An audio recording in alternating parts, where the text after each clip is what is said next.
মেয়েটি আড়াল থেকে বলল, হুজুর বেয়াদবি নেবেন না, আমি বড় বড় বড় অন্যায় কাজ করে ফেলেছি, আমি জেনা করার মধ্যে লিপ্ত হয়েছিলাম, আমি জেনা করে ফেলেছি। শুধু তাই নয়, জেনা করার কারণে আমার পেটে একটা সন্তান, এই সন্তানটা আসার পর সন্তানটাকেও হত্যা করেছি। তরুণ যুবকেরা, হযরতে মুসা কালিমুল্লাহর জামানায় একটুখানি শুনে রেখে দেন, একজন মহিলা হযরতে মুসা কালিমুল্লাহকে এসে বলেন, ও আল্লাহর পয়গম্বর হযরতে মুসা কালিমুল্লাহ, শুনে রেখে দেন হুজুর, আপনার সঙ্গে তো আল্লাহর কালাম হয়, আপনার সঙ্গে তো আল্লাহর কথা হয়, আমার জন্য একটু আপনি দোয়া করুন, আর আমার গুনাহকে আল্লাহ maaf করবেন একটু বলুন। আমি মস্ত বড় পাপী, মস্ত বড় অপরাধী, কিন্তু এখন আমি তওবা করেছি, এখন আমি আল্লাহর দরবারে প্রত্যাবর্তন করেছি, এখন আমি আল্লাহর কাছে মাফি চেয়েছি, হুজুর বেয়াদবি নেবেন না, আমি মস্ত বড় পাপী, কিন্তু আমি আল্লাহর কাছে গুনাহ মাফি চেয়েছি, তওবা করেছি, এখন বলুন আপনি আমার আল্লাহকে আমাকে ক্ষমা করবেন। আপনি হলেন পয়গম্বর, আপনি হলেন মুসা কালিমুল্লাহ, আপনি আল্লাহর সঙ্গে কথা বলেন, ও হযরতে মুসা কালিমুল্লাহ, আপনি একটু আমাকে বলুন আমার গুনাহ কি maaf হবে? হযরতে মুসা কালিমুল্লাহ বললেন, ও মেয়ে, তুমি কি গুনাহ করেছো একটু শোনাও। এমন সময় মেয়েটি আড়াল থেকে বলল, হুজুর বেয়াদবি নেবেন না, আমি বড় বড় বড় অন্যায় কাজ করে ফেলেছি, আমি জেনা করার মধ্যে লিপ্ত হয়েছিলাম, আমি জেনা করে ফেলেছি। শুধু তাই নয়, জেনা করার কারণে আমার পেটে একটা সন্তান, এই সন্তানটা আসার পর সন্তানটাকেও হত্যা করেছি, বড় অন্যায় কাজ করেছি, আমি অনুভব করতে পেরেছি। এই অন্যায় করার পরে আমার গুনাহ maaf হবে কি জানি না, আমি তওবা করেছি, ইস্তেগফার করেছি, আমি আল্লাহর কাছে কেঁদেছি, আমি মাফি চেয়েছি, আমার বড় ইচ্ছা, এখন আমি আপনার কাছে জানতে এসেছি হুজুর, এই অন্যায় কাজ করার পরে যে আমি কান্নাকাটি করেছি, তওবা করেছি, আমার আল্লাহকে আমার গুনাহ maaf করেছেন। হে তরুণ যুবকেরা, হে আমার বন্ধুরা, হে আমার মুরব্বিয়ানিরা, হযরতে মুসা কালিমুল্লাহ বড় রাগী মানুষ, তিনি রেগে গেলেন, এই মহিলা বেরো এখান থেকে, তুমি আমার সামনে থেকে গেট আউট, এত বড় পাপ কাজ করে আমার সামনে আসার হিম্মত হলো কি করে? তুমি আবার জিজ্ঞাসা করছো আমার গুনাহ maaf হবে কিনা, জিজ্ঞাসা করছো, বেরো এখান থেকে, আমার সামনে থেকে সরে যাও, তোমার মতো এত বড় পাপী আমি দেখি না বাবা, যাও বেরো এখান থেকে। হযরতে মুসা কালিমুল্লাহ বকাবকি খেয়ে এই মহিলা কাঁদতে কাঁদতে চলে গেল। হে তরুণ যুবকেরা, হে আমার মুরব্বিয়ানেরা, শুনে রেখে দিন বাবা, জেনে রেখে দিন বাবা, এমন সময় হযরতে জিবরাইল ফেরেশতা এসে হাজির হয়ে হযরতে মুসা নবীকে সালাম দিয়ে বলেন, ও আল্লাহর পয়গম্বর, ও হযরতে মুসা কালিমুল্লাহ, ওই মহিলাটিকে কেন তাড়িয়ে দিলেন? এমন সময় মুসা কালিমুল্লাহ সব খুলে বললেন। হযরতে ফেরেশতা জিবরাইল আলাইহিস সালাম বললেন, ও নবী মুসা কালিমুল্লাহ, নিশ্চয় মহিলা পাপ কাজ করেছে, অন্যায় কাজ করেছে, কিন্তু এখন সে তওবা করেছে, আল্লাহর পথে ফিরে এসেছে। আচ্ছা বলুন তো দেখি, ও হযরতে মুসা কালিমুল্লাহ, ওই মুসা কালিমুল্লাহ হুজুর, আচ্ছা বলেন তো দেখি, ওই মহিলার থেকে কি আর বড় কোনো পাপী আছে এই দুনিয়ায়? আপনি জানেন এই মহিলার থেকে কি আর কেউ পাপী আছে? আর কে এর থেকে বড় পাপী থাকতে পারে? এই হলো সবচেয়ে বড় পাপী, এর থেকে আবার পাপ কি বেশি হতে পারে? এমন সময় ফেরেশতা জিবরাইল আলাইহিস সালাম বলেন, ও নবী মুসা কালিমুল্লাহ, এটা তো অবশ্যই পাপী, কিন্তু এর থেকেও বড় পাপী ওই বান্দা যে বান্দা ইচ্ছাকৃতভাবে নামাজ ত্যাগ করে দিয়েছে, যে বান্দা ইচ্ছাকৃতভাবে নামাজ ত্যাগ করেছে, সে এর থেকেও বড় পাপী। এখন বুকে হাত দিয়ে বলুন, আমরা ইচ্ছাকৃতভাবে নামাজ ছেড়ে দিই তো কি জি? হ্যাঁ, নামাজ ছাড়বে। বন্ধুরা আমার, তরুণ যুবকেরা আমার, হে আমার মুরব্বিয়ানিরা, হে জওয়ান যুবকেরা, শুনে রেখে দিন বাবা, এক সময় হযরতে মুসা কালিমুল্লাহর জামানায় দীর্ঘদিন ধরে পানি হচ্ছে না, খরা হয়ে গেছে, জমিন ফেটে গেছে, গাছগুলো সব হলুদ হয়ে গেছে, দীর্ঘদিন ধরে আসমান থেকে কোনো পানি নাই, মানুষগুলো পানির জন্য হাহাকার করছে, হাহাকার করেছেন, পশু পাখিগুলো সব মারা যাচ্ছে, হাহাকার করছেন, জমিনটা ফেটে টুকরো হয়েছে, গাছপালাগুলো সব হলুদ হয়ে গেছে। মানুষজন হযরতে মুসা কালিমুল্লাহর কাছে এসে বলে, হুজুর আল্লাহর কাছে দরখাস্ত করুন, দোয়া চান। হযরতে মুসা কালিমুল্লাহ ওই সমস্ত নামাজি বান্দাদের নিয়ে ময়দানে গেলেন, ইস্তেসকার নামাজটা আদা করলেন। মনে রাখবেন, শুধু আমাদের নবীর জামানায় নামাজ আছে এটা নয়, সমস্ত নবীদের জামানাতেই নামাজ ছিল, ভালো করে মনে রাখবেন। তবে আমাদের নবীর সময় এখন যে স্টাইলে 5 ওয়াক্ত নামাজ হয় এই রকম পদ্ধতিতে নামাজ ছিল না, কিন্তু নামাজ ছিল বাবা সমস্ত নবীদের আমলে নামাজ ছিল। এই জন্য পৃথিবীর প্রথম একটা মসজিদ ছিল, সেই মসজিদটার নাম হলো মসজিদুল হারাম অর্থাৎ কাবা শরীফ।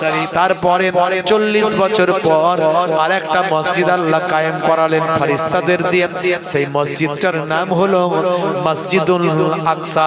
ভাই আমার, দোস্ত আমার, কাবা শরীফের চত্বরে বান্দা যদি 1 রাকাত নামাজ পড়ে 1 লক্ষ রাকাত নামাজের সওয়াব।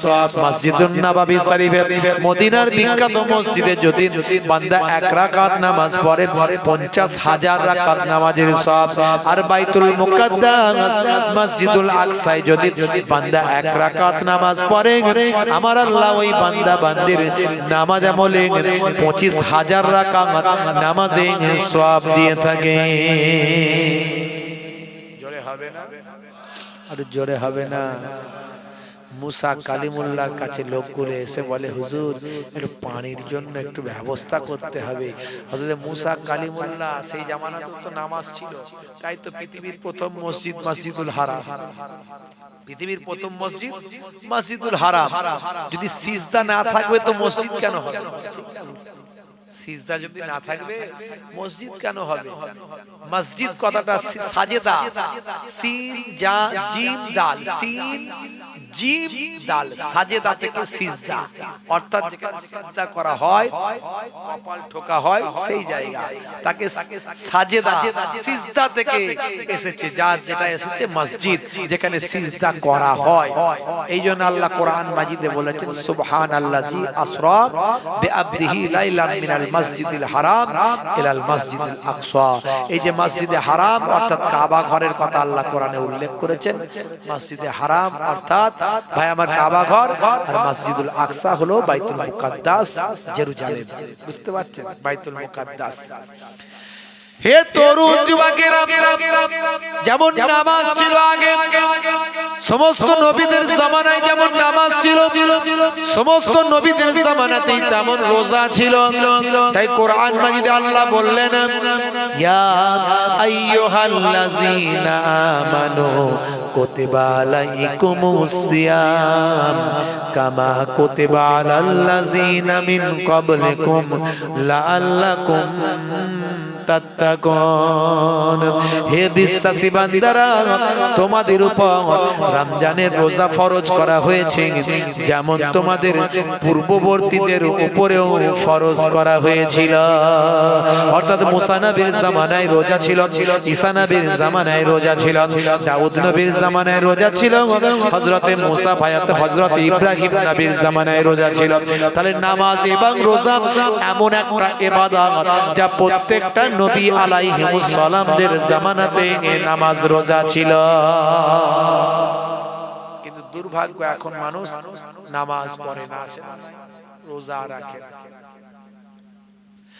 বন্ধুরা আমার, তরুণ যুবকেরা আমার, হযরতে মুসা কালিমুল্লাহ বললেন, চলো একটু ইস্তেসকার নামাজ পড়ি, ময়দানে গিয়ে একটু নামাজটা পড়ে নি। ময়দানে সকলকে নিয়ে গেলেন হযরতে মুসা কালিমুল্লাহ, সকলকে নিয়ে 2 রাকাত নামাজ ইস্তেসকার নামাজ পড়লেন। নামাজের পরে আল্লাহর দরবারে মোনাজাত করলেন, আল্লাহ আমি মুসা কালিমুল্লাহ, তোমার সঙ্গে আমার কথা হয়। মাবুদ আল্লাহ, এতগুলো মানুষ বড় আশা করে তোমার দরবারে হাত দুখানা তুলেছি, তারা বড় আশা করে তোমার পয়গম্বরকে এসে জানিয়েছেন, পানির অভাবে মানুষগুলো পেরেশান হয়ে যায়, পশু পাখিগুলো সব মারা যায়, গাছগুলো সব সবুজ হয়ে যায়, জমিনটা ফেটে যায়, মানুষ পানির জন্য হাহাকার করে। আমার মাবুদ আল্লাহ, তুমি একটু পানি দান করো। যত মুসা কালিমুল্লাহ পানির জন্য দোয়া চাই, তত আকাশের রোদের তাপ, সূর্যের তাপ আরো বেশি বেড়ে যায়। যত পানির জন্য দোয়া চাইছে মুসা কালিমুল্লাহ, তত সূর্যের তেজ বেড়ে যাচ্ছে। মুসা কালিমুল্লাহ বলল, আল্লাহ এটা কি ধরনের অপমান আল্লাহ, তোমার কাছে পানি চাইছি আর তুমি সূর্যের তেজ বাড়িয়ে দিচ্ছ। কোথায় মেঘ করবে পানি দেবে তা না করে সূর্যের তেজ বাড়াচ্ছ, এটা কি ধরনের অপমান। তোমার পয়গম্বর আমি, তুমি আমাকে নবী বানিয়েছো, আমার সঙ্গে কথা বলার কি ধরনের অপমান করছো আল্লাহ। আল্লাহ বলেন, হে নবী মুসা, আমি তোমাকে কোনো অপমান করছি না, কষ্ট দিচ্ছি না। তোমার এই ভিড়েতে, এই যে নামাজের লাইনেতে এমন এক ব্যক্তি আছে যে জীবনে 40টা বছরে আমাকে একবারও আল্লাহ বলে ডাকেনি, আমার ইবাদত করেনি কোনোদিন, সেও আজকে ঠেলাই পড়ে তোমার লাইনে ঢুকেছে। আর ওই লোক আছে বলে আমি আল্লাহ পানি দিচ্ছি না, আর রাগান্বিত হয়ে তুমি পানি চাইছো, আমি রৌদ্রের তাপ বাড়াচ্ছি। বুঝতে পারছেন কথা? এত দোয়া চাইছে হুজুর, দোয়া কবুল হয় না, কি করে হবে? ভেজাল তো ঢুকে আছে। কথা ঠিক না বল? হ্যাঁ। হে তরুণ যুবকেরা, হযরতে মুসা কালিমুল্লাহ উঠে দাঁড়িয়ে বললেন, কে আছো বাবা? এই হাজার হাজার মানুষের ভিতরে জীবনে 40টা বছর আল্লাহর ইবাদত করনি, কোনদিন এমন কে আছো বাবা? 40টা বছরে আল্লাহকে কোনদিন ডাকুনি, সিজদা করনি, এরকম মানুষ কে আছো বাবা?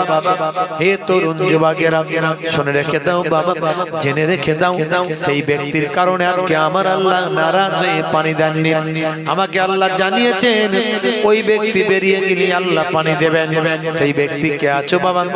এমন সময় যে মানুষটা সত্যি, সেই মানুষটা যে মানুষটা ছিল সে তাড়াতাড়ি বেরিয়ে যাবে না, আরো মাথা নিচু করবে। কি করবে?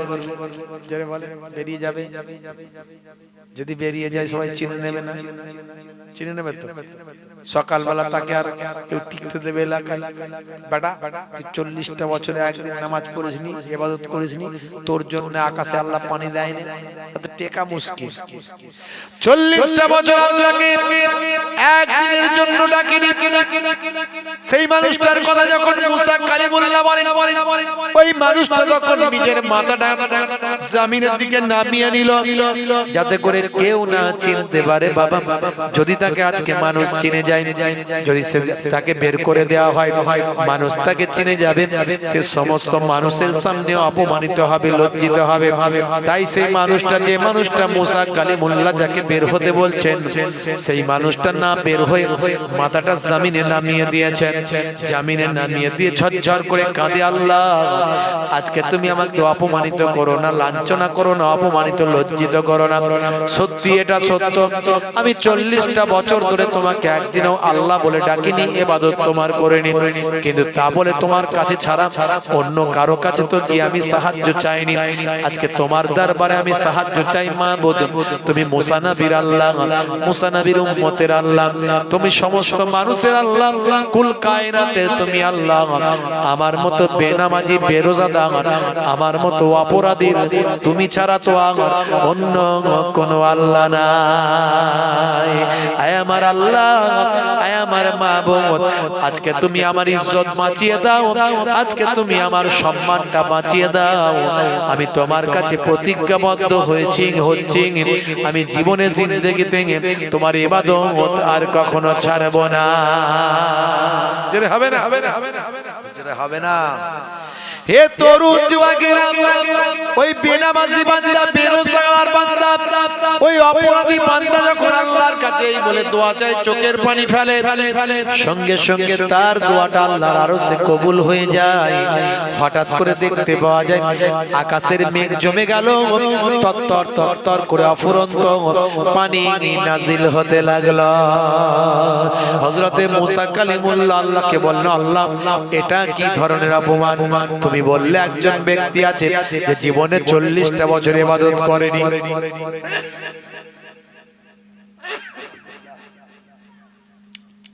এটা কি ধরনের অপমান? তুমি তো বললে 40টা বছর ধরে একজন ব্যক্তি আছে যে তোমাকে আল্লাহ বলে ডাকেনি, ইবাদত করেনি, তার কারণেই নাকি তুমি পানি দিচ্ছ না। আর সে বান্দা তো এখনো বেরিয়ে যায়নি, তুমি পানি দিলে, অফুরন্ত পানি দিলে, মেঘ দিলে। আল্লাহ এটা কি ধরনের অপমান আল্লাহ? এমন সময় আমার আল্লাহ আবার মুসা কালিমুল্লাহকে জানিয়ে দিলেন, হে নবী মুসা, আমি তোমাকে কষ্ট দিতে চাইনি, কিন্তু মনে রাখবে মুসা, যার কারণে আমি পানি দিয়েছিলাম না, এখন আমি তার কারণে পানি নাজিল করলাম। যার কারণে পানি দিচ্ছিলাম না, এখন তার কারণেই পানি দিচ্ছি। হে নবী মুসা, মুসা কালিমুল্লাহ বলে এটা কি করে সম্ভব আল্লাহ? যার কারণে পানি দিচ্ছিলেন, এখন তার কারণেই পানি। আমার আল্লাহ জানালেন, হে নবী মুসা শুনে রেখে দাও, ওই বান্দা আমার কাছে তওবা করেছে, তাওবাতান নাসুহা করেছে, অন্তর থেকে তওবা করেছে, আমার কাছে ফিরে এসেছে, সে নিজের ইজ্জত সম্মানকে বাঁচানোর জন্য আমার কাছে দোয়া চেয়েছে, আমি আল্লাহ তার দোয়া কবুল করে নিয়েছি, তার তওবাকে কবুল করে আমি আল্লাহ অফুরন্ত পানি দিয়েছি, আর তার ইজ্জতকে আমি বাঁচিয়ে দিয়েছি। যদি সে সময়ের মধ্যে থেকে বেরিয়ে যেত, লোকের কাছে অসম্মান হতো, মানুষের কাছে লজ্জিত হতো, হাজার হাজার মানুষ তাকে চিনতে পারত, আমি কারো কাছে তার পরিচিত হতে দিইনি, তাকে কারো কাছে লজ্জিত হতে দিইনি। সে অন্তর দিয়ে আমার কাছে কেঁদেছে, আমি আল্লাহ তার দোয়া কবুল করেছি, তার তওবাকে কবুল করে অফুরন্ত পানি নাজিল করেছি। অর্থাৎ যার কারণে আমি পানি দিচ্ছিলাম না, এখন আমি তার কারণে আমি আল্লাহ পানি নাজিল করেছি। হযরতে মুসা কালিমুল্লাহ বললেন, আল্লাহ তাহলে ওই মানুষটা কি আমাকে একটু দেখিয়ে দিন। আমার আল্লাহ বললেন, হে নবী মুসা, আমি তাকে তোমার সঙ্গে দেখা করাবো না, কারণ তার পরিচয় আছে, তার সম্মান আছে। তোমার সামনে যদি সে লজ্জিত হয়, তাই তোমার সামনে আমি লজ্জিত করব না, কোন মানুষের সামনেও তাকে লজ্জিত করব না। এটা একান্ত বান্দা এবং আল্লাহর ব্যাপার। কোন বান্দা যখন আমার কাছে নিজের ইজ্জতকে গোপন করতে চায়, আমি আল্লাহ তাকে বেইজ্জত করি না, কারণ মানুষের কোন মানুষের কাছে তাকে অসম্মান আমি করি না। হে নবী মুসা কালিমুল্লাহ, তোমার সামনে আমি তাকে পরিচয় করাবো না, কারণ সে তোমার সামনে লজ্জাবোধ করবে। আমি আল্লাহ আমার কাছে তার গোপনীয়তা রাখতে চেয়েছে, আমি আল্লাহ তার ইজ্জতকে গোপন করে দিয়েছি। তরুণ যুবকেরা, হে আমার বন্ধুরা, শুনে রেখে দিন বাবা, আমার আল্লাহ একদিকে আপনাকে আমাকে বলেছেন, বান্দারে শুনে রেখে দাও, আমি তোমাদের বেকার সৃষ্টি করি না, তোমাদেরকে আমার ইবাদত বন্দেগী করার জন্য সৃষ্টি করেছি। একদিকে নামাজ যেমন ইবাদত, সামনে রমজান মাসের রোজা আসছে, রোজা হলো ইবাদত। রোজা রাখার সময় বাবা নামাজ কাজা হয়ে গেলে 2 রাকাতের কাজা 2 রাকাত হবে, 4 রাকাতের কাজা 4 রাকাত হবে। কিন্তু রমজানের রোজা বছরে একবার মাত্র একটা মাস আপনি পান। একটা রোজার কাজা কটা আপনাদের জানা আছে? নিশ্চয় আপনারা জানেন। ইচ্ছাকৃত হবে যদি কেউ একটা রোজা ছেড়ে দেয়, তার রিমেডি, তার কাজা হলো ভাই আমার 60টা পর পর রোজা রাখতে হবে। ওই 60টার মধ্যে যদি আবার একটা কাজা হয়, তার রিমেডি, তার কাজা আবার 60টা। অর্থাৎ একটা ফরজ রোজার কাজা সারা জীবন ধরে রাখলে সেই ফরজ রোজাটার মতো সেটা আর হবে না। হে তরুণ যুবকেরা, তাই আল্লাহর হুকুম ফরজ ইবাদত গুলো ছাড়বেন না, নামাজ ছাড়বেন না, রাসূলের সুন্নত তরিকা গুলো ছাড়বেন না, রোজা ছাড়বেন না, আওকাত থাকলে হজ করবেন, যাকাত দেবেন। হে তরুণ যুবকেরা, আমার আল্লাহ 82 জায়গায় নামাজের কথা বলেছেন, সেই নামাজ আপনি ছাড়বেন না। সামান্য অজুহাত দিয়ে যদি নামাজ ছেড়ে দেন, 82 বার আমার আল্লাহ নামাজের কথা বলেছেন। ওয়াকিমুস সালাত ওয়া আতুজ যাকাত ওয়া আরকাউ মা'আর রাকিন, তোমরা নামাজটা কায়েম করো, যাকাতটা প্রদান করো, আর রুকুকারীদের সঙ্গে রুকুটা করো। অর্থাৎ জামাতে নামাজ আদায় করো। নামাজকে বলো না কাজ আছে, কাজকে বলো আমার নামাজ আছে। নামাজ বিনা পরকালে কি জবাব দেবে তুমি প্রভুর কাছে? ফজর গেল ঘুমের ঘরে, জোহর গেল কাজে, আসর গেল হেলাই ফেলাই, মগরিব মাঝে মাঝে। নামাজকে বলো না কাজ আছে, কাজকে বলো আমার নামাজ আছে। বলুন ইনশাআল্লাহ, বলুন ইনশাআল্লাহ নামাজ ছাড়বে না। বন্ধুরা আমার, তরুণ যুবকেরা আমার, নামাজটা আপনাকে পড়তে হবে। আল্লাহর হুকুমগুলো, ফরজ ইবাদতগুলো আপনি ছাড়বেন না। এই বিষয়ের উপর যদি আলোচনা করা হয়, অনেক আলোচনা। জীবনের জিন্দেগিতে হয়তো নামাজ ছেড়ে দিয়েছেন, রাসূলের সুন্নাত ভুলে গেছেন। আজকে গভীর রাত্রিতে আল্লাহর দরবারে প্রতিজ্ঞাবদ্ধ হয়ে যান, নামাজ আমি ছাড়বো না। আজ মারা গেলে কাল দুদিন হয়ে যাবে, 3 দিন পরে আর কেউ খবর রাখবে না। আপনার আমার রূহটা যদি ভালো হয়, ইবাদত ওয়ালা যদি রূহ হয়, সেটা আল্লাহ নেক বান্দাদের রূহের জায়গায় দেবেন। এই রূহটা জান্নাতের ভিতরে ঘোরাফেরা করবে, জান্নাতের আরাম আয়েশের মধ্যে থাকবে। আর যদি আপনার রূহটা যদি ইবাদত ওয়ালা না হয়, আপনি যদি পাপের মধ্যে জীবন যাপন করেন, এই রূহটাকে আমার আল্লাহ জাহান্নামে পাঠিয়ে দেবেন। জাহান্নামের শাস্তি ভোগ করতে থাকবে। এই রূহটা খারাপ মানুষের রূহের জায়গায় চলে যাবে, সেখানে সে শাস্তি ফিল করতে থাকবে, ভোগ করতে থাকবে। হে তরুণ যুবকেরা, আজ বেঁচে আছেন, কাল 2 দিন হয়ে যাবে, 3 দিন পরে আর কেউ খবর রাখবে না। মারা গেলে 3 দিন পরে কেউ সবাই ভুলে যাবে। জমিনে মাটিটা পোকাতে, মাটিতে পোকাতে আপনার আমার শরীরটাকে খেয়ে ফিনিশ করে দেবে। কিন্তু যদি আল্লাহ ওয়ালা হয়ে যান, নামাজি হয়ে যান, তেলাওয়াতকারী হয়ে যান, জিকির ওয়ালা হয়ে যান, এই শরীরটা মাটি খেতে পারবে না।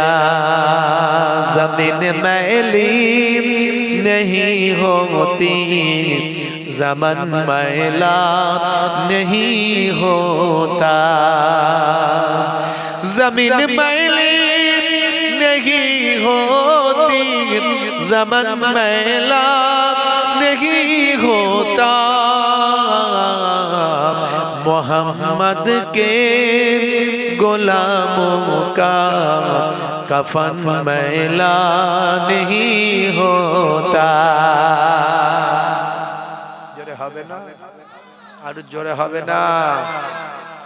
তাহলে নামাজ ইবাদত দিয়ে শরীরটাকে, জীবনটাকে সাজিয়ে ফেলতে হবে, জিন্দেগিটাকে নামাজ ইবাদত বন্দেগী দিয়ে সাজাতে হবে। বন্ধুরা আমার, তরুণ যুবকেরা আমার, হে তরুণ যুবকেরা আমার, আমার আল্লাহ বলছেন, বান্দারে তোদেরকে আমি পৃথিবীর জমিনে ইবাদতের জন্য পাঠিয়েছি। মা খালাকুল জিন্না ওয়াল ইনসা ইল্লা লিয়াবুদুন। আমি জিন জাতি এবং মনুষ্য জাতিকে আমার ইবাদতের জন্য পাঠিয়েছি।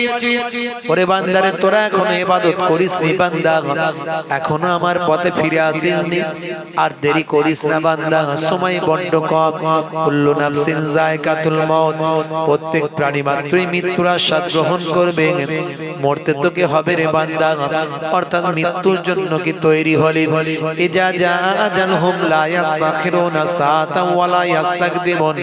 মৃত্যুর যে সময় নির্ধারণ হয়েছে, ওরে বান্দা, সেই সময়ের একটু এদিক ওদিক করা হবে না। যে সময়, যে ওয়াক্ত তোমার জন্য নির্ধারণ করা হয়েছে, সেই ওয়াক্ত পরিবর্তন হবে না। তবে হ্যাঁ, আত-তাকদিরু লা ইয়ারুদ্দু ইল্লা বিদ-দুআ। তাকদীর পরিবর্তন হয় না, হলে দোয়ার দ্বারাই হতে পারে। আমি নামাজের পাটিতে আমার আল্লাহ জানিয়ে দিচ্ছেন ওয়াস্তাইনু বিস-সাবরি ওয়াস-সালাহ, বান্দা তোরা আমার কাছে সাহায্য প্রার্থনা কর ধৈর্য এবং নামাজের মাধ্যমে। যদি কিছু আল্লাহর কাছে চাইতে হয় নামাজের পানিতে চান, হে আমার আল্লাহ আমার হায়াত দারাজ করে দাও, আমার শরীরকে সুস্থ রেখে দাও, আমার কাজে কারবারে উন্নতি দাও, আমার স্ত্রী ছেলে মেয়ে আলা ওলাদের হায়াত দারাজ করে দাও, পিতামাতা যারা হায়াতে আছেন হায়াত দাও, যারা কবরে গেছেন কবরটা গোলাপ ফুলের বাগান বানিয়ে দাও।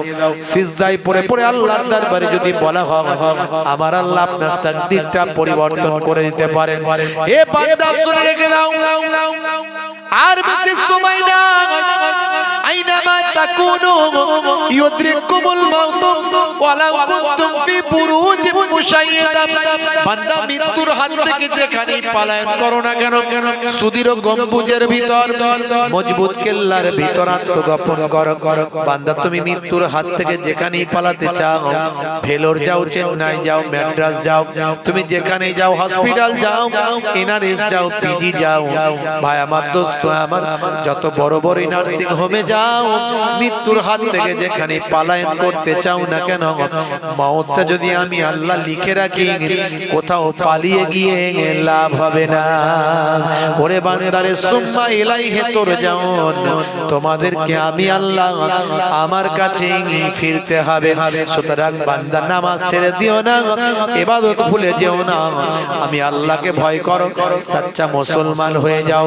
সচ্চা মুসলমান না হয়ে মরো না, ওয়ালা তামুতুন্না ইল্লা ওয়া আনতুম মুসলিমুন, ততক্ষণ পর্যন্ত মরো না যতক্ষণ না সচ্চা মুসলমান না হয়ে যাও। সচ্চা মুসলমান হতে গেলে আল্লাহকে ভয় করো, আল্লাহর হুকুমগুলোকে মানো, আল্লাহর নির্দেশগুলোকে মানো, আল্লাহর নিষেধগুলোকে ছেড়ে নাও, নবীর সুন্নতের তাবেদারি করে নাও, আল্লাহকে ভয় করো, সচ্চা মুসলমান তুমি হয়ে যাবে। তোমার বুকে রাখো আল্লাহরই ভয়, আসবে না কোনো দিন কোনো পরাজয়, আসবে না কোনো দিন কোনো পরাজয়। বলুন না সুবহানাল্লাহ, জোরে হবে না, একটু জোরে হবে না। হারাম হালাল জেনে সরল সত্য মেনে নিষিদ্ধ সব ছেড়ে উঠুক জীবন বেড়ে যাবে তুমি জান্নাতে, জান্নাত ছিল স্বপ্ন তোমার।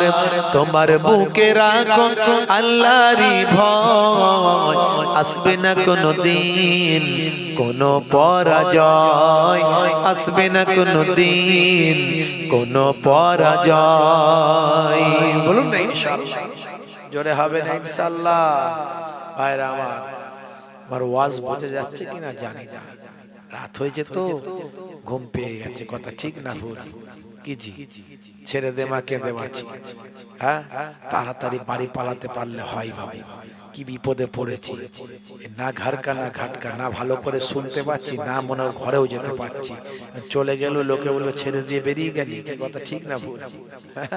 গাড়ি ছেড়ে দিয়ে বেরিয়ে গেলি, এই তাবারুক বসে খাবে মাশাআল্লাহ, প্যাকেট নিয়ে যাবে, ছেলেরা সব প্যাকেট রেডি করে ফেলে। হে তরুণ যুবকেরা, খুবই সংক্ষেপ করে বলবো, লম্বা চওড়া নয়। আমার আল্লাহ বললেন বান্দারে ফিরে আয়, আমার দরবারে ফিরে আয়, আমার ইবাদত ভুলে যাস না বান্দা, রাসূলের সুন্নাত ছেড়ে দিস না বান্দা। ওরে বান্দারে শুনে রেখে দে, জেনে রেখে দে, তোদেরকে তো আমার দরবারে প্রত্যাবর্তন করতে হবে, ফিরে আসতে হবে। তোরা আমার দরবারে ফিরে আসবি, কি কৈফিয়ত দিবি, কি জবাব দিবি? বান্দা নামাজ ছেড়ে দিস না, নামাজটা পড়, ওয়াকিমুস সালাত ওয়া আতুজ যাকাত ওয়া আরকাউ মা'আর রাকিন। তোমরা সালাতটা কায়েম করো, যাকাতটা প্রদান করো, আর রুকুকারীদের সঙ্গে রুকুটা করো, অর্থাৎ জামাতে নামাজটা আদা করো। হে তরুণ যুবকেরা, যে বান্দা নামাজ পড়বে, ইন্নাস সালাতা তানহা আনিল ফাহশাই ওয়াল মুনকার, নিশ্চয় নামাজ তোমাকে অশ্লীলতা অন্যায় থেকে দূরে সরিয়ে দেবে। তুমি যদি নামাজি হয়ে যাও বান্দা, তুমি সুদখোর হতে পারবে না। তুমি নামাজি হলে জেনাখোর হতে পারবে না। তুমি নামাজি হলে মাতাল হতে পারবে না। তুমি নামাজি হলে ইফটিজিং করতে পারবে না। তুমি নামাজি হলে তুমি ছেলের বিয়েতে মোটা পণ নিতে পারবে না। তোমার নামাজ তোমাকে বাধা দেবে, তোমার দাড়ি তোমাকে বাধা দেবে। হে তরুণ যুবকেরা, হে আমার মুরব্বিয়ানেরা, শুনে রেখে দিন বাবা, জেনে রেখে দিন বাবা, আমার আল্লাহ তাই কোরআন মাজিদে 82 বার নামাজের কথা বলেছেন। বান্দা তুমি এখনো নামাজ পড়োনি, আজকের জান্নাতের বাগানে আছো। আমার আল্লাহ বলছেন বান্দারে চিন্তা করিস না, চিন্তা করিস না। ইয়া আইয়ুহাল্লাযীনা আমানু তুবু ইলাল্লাহি তাওবাতান নাসুহা। বান্দা তোরা আমি আল্লাহর দরবারে ফিরে আয়, আমার কাছে তওবা কর অন্তর থেকে। যদি অন্তর থেকে তোরা তওবা করিস, আমি আল্লাহ কথা দিলাম তোমার জীবনে জিন্দেগির গুনাহগুলো আমি ক্ষমা করে দেব। লা তাকনাতু মির রাহমাতিল্লাহ। বান্দা আমার রহমত থেকে নিরাশ হয়ে যায়, আল্লাহর দরবারে ফিরে আসো, তওবা করো। আল্লাহ তোমাকে ডাকার মতো ডাকতে পারি না, তোমার ইবাদত 5 ওয়াক্ত নামাজটা পড়তে পারি না। কাজা হলে কাজা পড়ো, কাজা হলে কাজা পড়ো। দাঁড়িয়ে পড়তে কষ্ট হয়, বসে বসে মাটিতে বসে নামাজ পড়ো, মাটিতে বসে নামাজ পড়ো। অনেকে চেয়ারে নামাজ পড়ে, চেয়ারে পড়বেন না। যিনি মাটিতে বসতে পারেন না তার জন্য চেয়ার, তার জন্য চেয়ারে ছাড় দেওয়া হয়েছে। আমার নবী অসুস্থ অবস্থায় চেয়ারে বসে বক্তব্য দিতেন, কিন্তু নামাজের বেলায় মাটিতে বসে নামাজ পড়তেন। কারণ নামাজটা আল্লাহর দরবারে কি ইবাদত, আফজাল ইবাদত। আপনি আল্লাহর সঙ্গে কথা বলছেন যেখানে, সেই জায়গাটা যেন আল্লাহর সঙ্গে ইজ্জত দেওয়ার মুহূর্ত হয়। জোরে বলুন সুবহানাল্লাহ। জোরে হবে না, জোরে হবে না। তাহলে রহমান আল্লাহ, রহমান আল্লাহ রহিম, আল্লাহ দয়ালু মেহেরবান। যে যা আমরা অন্যায় করি না কেন, যা করেছি তওবা করে ফিরে আসতে হবে। আজকে যদি তওবা করে ফিরে আসি, আমার আল্লাহ আমাদের জীবনে জিন্দেগির গুনাহ maaf করে দেবেন। জোরে বলুন ইনশাআল্লাহ, জোরে বলুন আল্লাহুম্মা আমিন। আল্লাহ কবুল করেন। ভাইরা আমার, তরুণ যুবকেরা আমার, তাহলে নামাজ ছেড়ে দেবেন, রাসূলের সুন্নাত ভুলে যাবেন না। রাসূলের সুন্নাত গুলো নিয়ে আলোচনা করলে অনেক কথা, অনেক আলোচনা, আমি সেদিকে যাব না। একটার পর একটা আমি বলেছি, আল্লাহর হুকুমগুলো নিয়ে বলেছি। এর মধ্যে কি বিজ্ঞান আছে, নামাজের মধ্যে কি সায়েন্স আছে, বিজ্ঞান আছে বলেছি। রোজার মধ্যে কি আছে বলেছি। দাড়ি টুপির মধ্যে কি আছে বলেছি। ডান দিকে কাত হয়ে ঘুমানোর মধ্যে হ্যাচ্চ করে আলহামদুলিল্লাহ বলার মধ্যে কি সায়েন্স আছে, সব বলেছি। অনেক আলোচনা, ইন্টারনেটে সার্চ করলে 20-25 হাজার বক্তব্য আছে। আজকে সেই এই ঠান্ডার আবহাওয়ায় আপনাদেরও সেই এনার্জি নাই, আমারও বলার এনার্জি নাই। বাপেরা আমার, তরুণ যুবকেরা আমার, আমি আপনাদের কাছে অনুরোধ করব, ফিরে আসুন আল্লাহর পথে, আল্লাহর পথে ফিরে আসুন। বেনামাজি হবেন না, রাসূলের সুন্নাত ছেড়ে দেবেন না। আস্তে পিস্তে মুসিবত আমাদের ঘিরে রেখেছে। সারা পৃথিবীর দিকে তাকিয়ে দেখুন, মুসলমান আজকে লাঞ্ছিত, বঞ্চিত, অপমানিত হচ্ছে। তার কারণ হলো মুসলমান আল্লাহ ভুলেছে, নবীর সুন্নাত ভুলে গেছে। আজকে দেখুন বাপজি আমার, আর যারা দ্বীনের পথে আছে, আমার আল্লাহর গায়েবী মাদদ তাদের উপরে আছে। ভাইরা আমার, তরুণ যুবকেরা আমার, যারা আল্লাহর নবীর সুন্নতের পথে আছে, তাদের উপর আল্লাহর গায়েবী মাদদ তাদের উপরে আছে। আমি আপনাদের অনুরোধ করব, নবীর সুন্নত ভুলে যাবেন না, আল্লাহর দ্বীন ছেড়ে দেবেন না। তওবা করে আল্লাহর পথে ফিরে আসুন, রাসূলের সুন্নতটাকে আঁকড়ে ধরুন। আমার মায়েরা, বোনেরা, আপনারা 5 ওয়াক্ত নামাজটা পড়ুন। বছরে 1 মাস রমজানের রোজাটা রাখুন, আর স্বামীর দেখাশোনা করুন, খেদমত করুন, আর একটু পর্দা হিফাজতের মধ্যে থাকুন। এই চারটে কাজ যদি ভালো করে মায়েরা করতে পারে আমার আল্লাহ 8টা জান্নাতের দরজা খুলে দেবেন। জোরে বলেন সুবহানাল্লাহ। জোরে হবে না সুবহানাল্লাহ? ভাইরা আমার, তরুণ যুবকেরা আমার, মুরব্বিয়ানেরা আমার, কালেমা জিকির লা ইলাহা ইল্লাল্লাহ।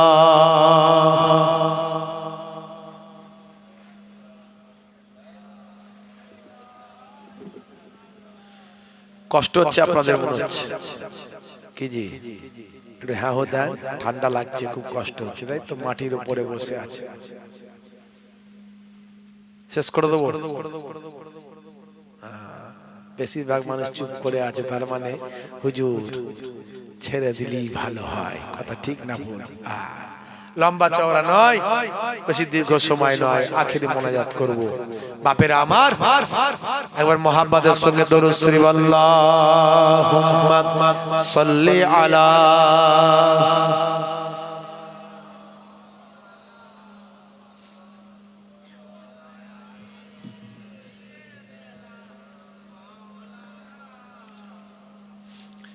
নামাজের ওয়াক্তটা হবে যখনই মসজিদে চলে যাও তুমি তখনই।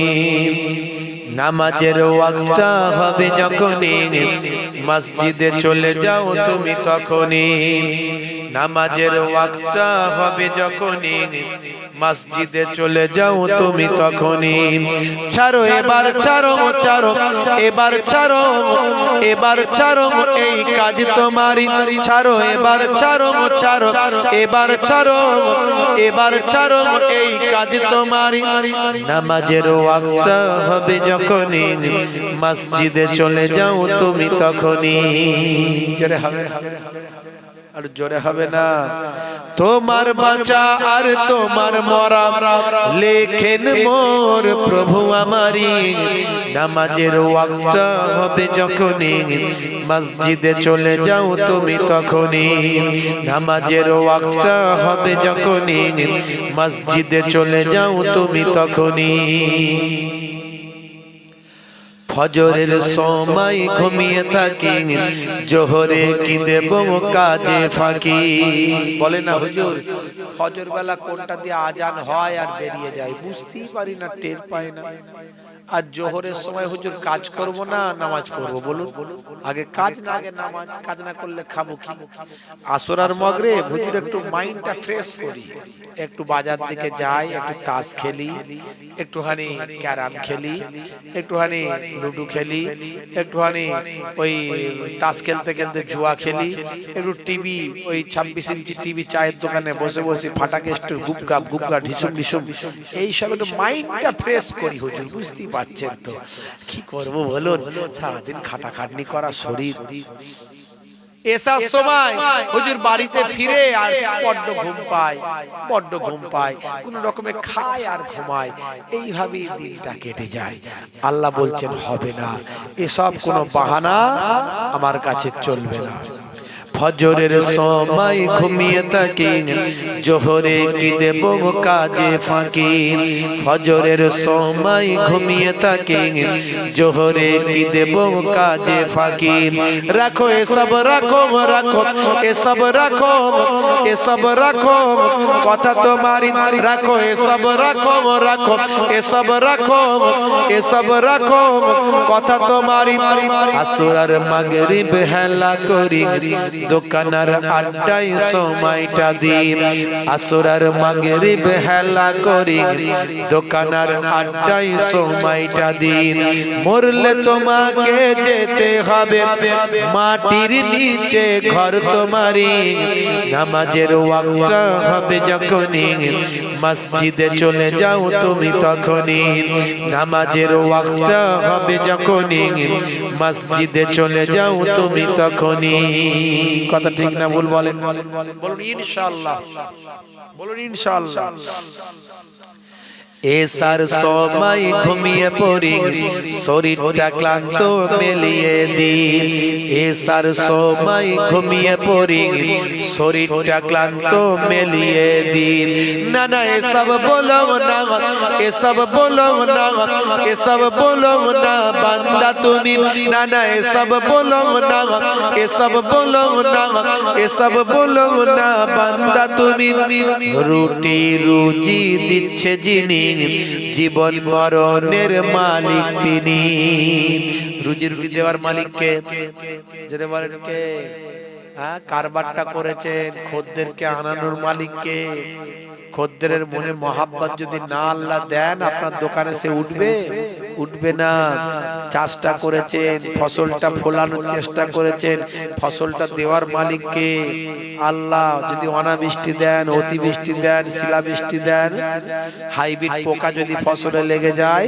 স্প্রেতে কাজ হচ্ছে না কি কাজ কি হবে তাহলে হ্যাঁ আমি এখানে আমার কলমে তাই এখানে লিখেছি রুটি রুজি দিচ্ছে যিনি জীবন মরণের মালিক তিনি রুটি রুজি দিচ্ছে যিনি জীবন মরণের মালিক তিনি তোমায় আমায় জীবন দিয়ে ভালো রেখেছেন প্রভু আমারই নামাজের ওয়াক্তটা হবে যখনই মসজিদে চলে যাও তুমি তখনই নামাজের ওয়াক্তটা হবে যখনই মসজিদে চলে যাও তুমি তখনই বলুন না ইনশাআল্লাহ বলুন ইনশাআল্লাহ নামাজ ছেড়ে দেবেন অনেক ইবাদত আছে অনেক আলোচনা আছে অনেক সুন্নতের বয়ান আছে অনেক ওয়াকিয়া আছে ঘটনা আছে আমি বেশি কথাই গেলাম না একটুখানি নামাজের উপর মরতে আমাদের হবে একটু ইহসাস দেওয়ার চেষ্টা করলাম